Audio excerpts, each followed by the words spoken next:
Hello, allez, je fais enfin une vidéo sur les carburateurs de nos RC Nitro.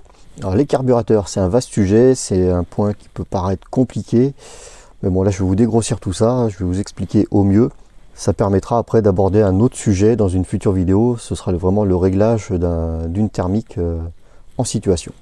Bon du coup, pourquoi est-ce qu'il faut un carburateur sur nos moteurs? Ben oui, c'est pour régler le rapport air-carburant. Si ce rapport est pas bon, le moteur marche mal ou marche pas du tout. Ça s'appelle le rapport stoichiométrique.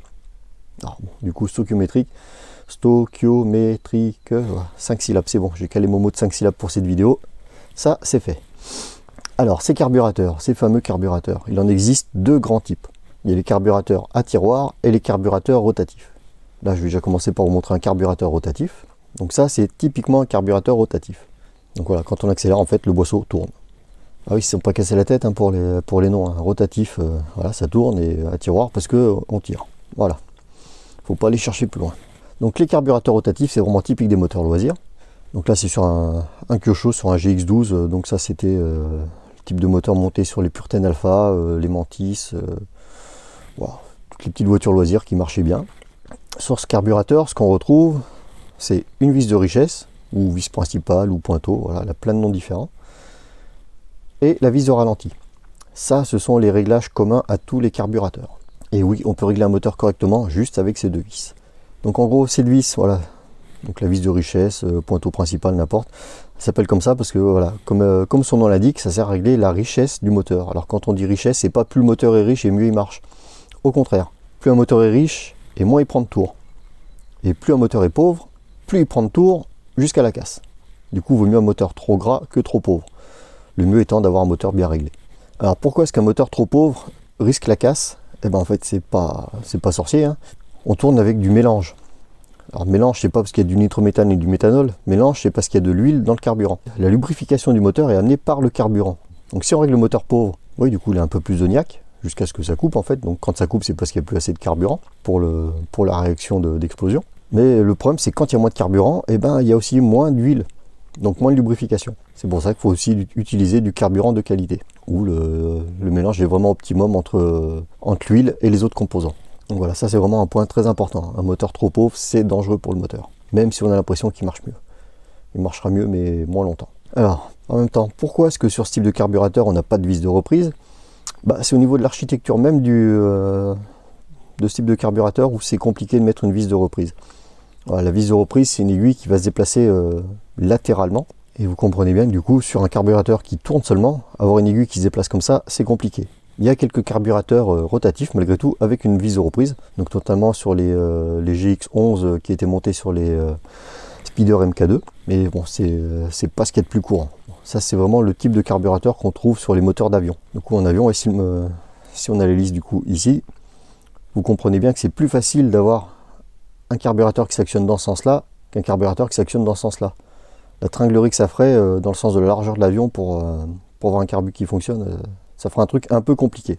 Du coup voilà, en avion, eux, ils fonctionnent dans ce sens-là et ce type de carburateur leur suffit. Ensuite, on a donc les carburateurs à tiroir. Donc un premier genre de carburateur à tiroir, c'est ça. Donc ça c'est mon vieux R&B S7. Alors vieux, oui, mais les carburateurs, eux, ils n'ont pas changé. Hein. C'est toujours le même principe. Donc là, voilà, comme je disais, carburateur à tiroir, hop, parce qu'on tire pour ouvrir. Dedans, on distingue bien l'aiguille de reprise. Et cette aiguille vient boucher un puits qui est en face, hein, donc qui arrive là. Ce puits, c'est lui qui amène le carburant. Et le but, du coup, de l'aiguille de reprise, c'est boucher ce petit puits, boucher l'arrivée de carburant à bas régime, pour avoir moins de carburant qui arrive et avoir une meilleure reprise. Et du coup, quand on visse, l'aiguille vient boucher un peu plus. Quand on dévisse, l'aiguille ouvre un peu plus ce petit puits.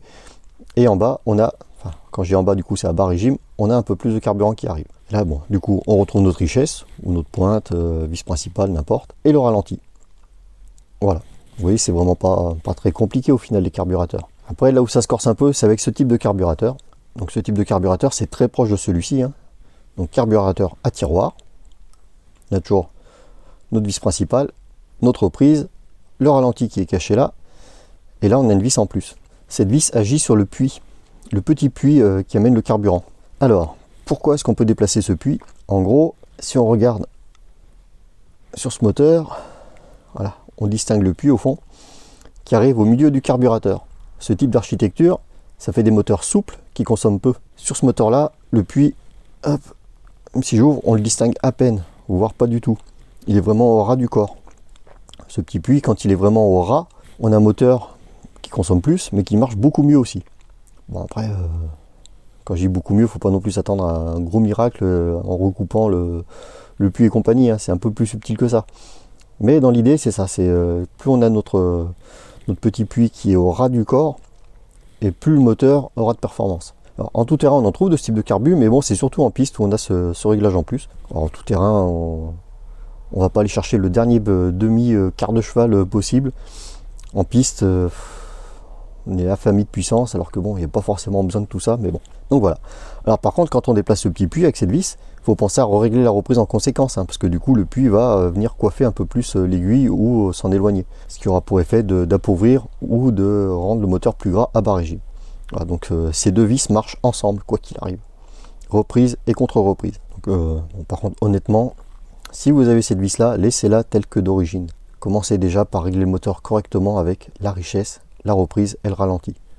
Voilà, ça c'est vraiment pour aller chercher le dernier petit quelque chose, suivant les pistes ou autres, mais bon, faut pas non plus s'attendre à une grosse différence, hein. Ça va peut-être faire gagner 30 secondes d'autonomie sur 6 minutes. Au niveau performance, on peut sentir un petit quelque chose, mais faut pas croire que le moteur va doubler de puissance, hein. Donc voilà, c'est pour ça que moi je conseille de ne pas toucher à cette vis, autant la laisser d'origine et déjà faire un vrai bon réglage avec les 3 autres vis. Donc après vous allez voir aussi une autre différence, un peu plus flagrante sur ce carburateur là, c'est cette pièce là. Ça s'appelle un Venturi. Donc tous les moteurs ont un Venturi, sauf que là il est moulé au carbu, là aussi. Là c'est une pièce à part qu'on peut enlever. Hop. Voilà. Et ça gère l'entrée d'air. En gros, plus on a d'air qui rentre, mieux le moteur marche. En même temps, bon, faut l'amener plus d'essence. Voilà, donc ça peut faire partie des réglages, mais c'est pas le plus important. Ça, c'est plus une recherche de performance ou d'autonomie. Voilà, sur une course, si on cherche l'autonomie, on peut mettre un Venturi plus petit. Si on cherche la performance, on peut en mettre un plus gros. Voilà, c'est juste ça. Mais nous, dans notre cas, ce qu'on veut, c'est comprendre le carburateur. Donc voilà les grandes lignes. Donc après, il y a des bases. Quand on est perdu dans un réglage, voilà, quand vraiment on ne sait pas où on en est, parce que le carburateur a été démonté, on le remonte, voilà. La règle de base, c'est que sur la vis principale, on ferme complètement. On force pas à la fin, hein. C'est juste, voilà, on ferme. Dès que ça force, c'est bon, c'est fini. Et on redévisse entre 2 tours et 2 tours et demi. Ça, c'est vraiment une base assez commune à tous les moteurs. Le ralenti, on règle de façon à ce que boisseau fermé, hop, on verra peut-être mieux sur celui-ci. Voilà, boisseau fermé, il faut qu'on ait un petit millimètre de jour. Alors ça aussi c'est une règle, ça va donner un moteur au moins qui va démarrer. La reprise, c'est un peu plus flou. Certains fabricants préconisent un type de réglage de base, mais c'est rare. Après, de façon empirique, tout ce que j'ai pu remarquer, c'est qu'une reprise, quand on ne sait pas où on en est, pour la régler, en gros, quand le boisseau est ouvert à peu près à mi-gaz, c'est le moment où l'aiguille finit complètement de se dégager du puits. Voilà. C'est le seul truc à peu près commun à tous les moteurs que j'ai pu remarquer. Il y a 2-3 exceptions, mais voilà, au moins là, ça permet d'avoir un moteur qui va démarrer et après au moins de commencer à régler. Quand vraiment on est perdu, hein. Autrement, voilà, la reprise, si on la laisse d'origine sur un moteur, quoi qu'il arrive, ça va marcher. Après, faut affiner. Alors, ce qui se passe après au niveau des réglages, c'est que ça bouge. Un moteur réglé un jour marchera peut-être moins bien un autre jour. Ça, c'est vrai, ça arrive. Mais c'est pas non plus des gros écarts de réglage. Après, ça va jouer un 1/8 de tour en haut, en bas, pour voir de nouveau un moteur qui fonctionne correctement. Mais un moteur qui a marché avec un réglage, il marchera toujours avec ce réglage. Plus ou moins bien, mais il marchera. Alors après, ce qui fait que le réglage est à modifier de temps en temps, c'est la température extérieure, la pression atmosphérique, parce que si la pression est haute, le moteur arrive à engranger plus d'oxygène pour sa combustion. Si la pression est basse, il y a moins d'oxygène, du coup il faut fignoler un peu le réglage. Voilà, donc en gros la règle c'est que chaleur, beau temps, il faut dévisser en haut et en bas. Donc quand je dis en haut, c'est la richesse, en bas c'est la reprise. Donc il faut dévisser en haut et en bas pour que le moteur ait plus de carburant et soit mieux refroidi. Et quand il fait froid, et pression plus basse, là par contre il faut refermer un peu. Voilà, pression basse, moins d'oxygène, du coup il faut emmener moins de carburant pour avoir ce fameux rapport stoichiométrique correct. Voilà, la base c'est ça. Et surtout, la règle à respecter, quoi qu'il arrive, c'est que si votre moteur coupe, il faut s'arrêter et il faut desserrer les vis. Voilà, donc s'il coupe en pointe, eh ben, on ouvre la richesse. S'il coupe dès qu'on accélère, eh ben, on ouvre ici. Alors là, dire qu'il coupe ou qu'il est trop gras, ça fera que je vous le montre sur une vidéo, ce sera beaucoup plus simple, avec le bruit, ce sera beaucoup plus parlant. Mais voilà, la règle c'est ça. Et pareil, du coup, vous comprendrez que quand on arrive en fin de plein, le mieux c'est d'arrêter le moteur avant. Donc du coup, vous avez peut-être remarqué que quand on arrive en fin de plein, le moteur il se met à s'affoler, il prend des tours avant de caler. Ben, c'est comme si on l'appauvissait en fait. Il y a moins de carburant qui arrive vers la fin, le moteur prend des tours, mais en même temps il prend des tours avec moins de carburant, donc moins d'huile. C'est pour ça que c'est pas très bon de finir son plein jusqu'à la dernière goutte. Donc ça fait partie un peu des règles de base du thermique. Donc voilà pour ces petites explications sur les carburateurs. Du coup, il ne me restera plus qu'à vous faire une vidéo d'un réglage complet de moteur, si possible un moteur un peu caractériel, comme ça sera beaucoup plus sympa pour vous montrer les petites subtilités de réglage, et surtout avec le bruit. Voilà, entendre le moteur, c'est primordial pour le régler.